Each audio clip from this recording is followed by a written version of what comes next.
श्री सच्चिदानंद सद्गुरु साईनाथ महाराज की जय।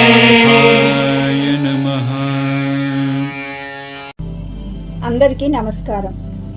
ఈరోజు హిందూ మతంలో పవిత్రమైన ఓం అక్షరానికి ప్రాముఖ్యత గురించి తెలుసుకుందాం।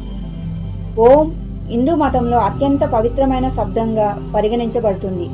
ఇది ప్రణవ మంత్రం అని కూడా పిలువబడుతుంది, అంటే అన్ని మంత్రాలకు మూలం।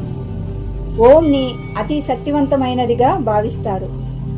ఓంను జపించడం ఆధ్యాత్మిక మరియు శారీరక ప్రయోజనాలను కలిగి ఉంటుంది। ఇది ఆతో మొదలై ఊ మరియు మాతో ముగిస్తుంది। విశ్వం యొక్క సృష్టి, సంరక్షణ మరియు వినాశనాన్ని సూచిస్తుంది। ఈ పవిత్రమైన శబ్దం విశ్వం యొక్క ప్రకంపనలతో అనుసంధానం అవుతుంది, అంతర్గత శాంతి మరియు సామరస్యాన్ని ప్రోత్సహిస్తుంది। ఇది అన్ని ప్రాపంచిక వస్తువుల్లో వ్యాపించిన దివ్య శక్తితో అనుసంధానిస్తుందని చెబుతారు। ఓంను ప్రతిరోజు జపించడం వలన మనసును ప్రశాంతత చేస్తుంది, ఒత్తిడిని తగ్గిస్తుంది మరియు ఏకాగ్రతను మెరుగుపరుస్తుంది। ఇది ఆధ్యాత్మిక వృద్ధి మరియు స్వీయ అవగాహనకు శక్తివంతమైన సాధనం। ఓం శక్తిని స్వీకరించడం మీ ఆధ్యాత్మిక సాధన మరియు రోజువారీ జీవితాన్ని మార్చగలదు।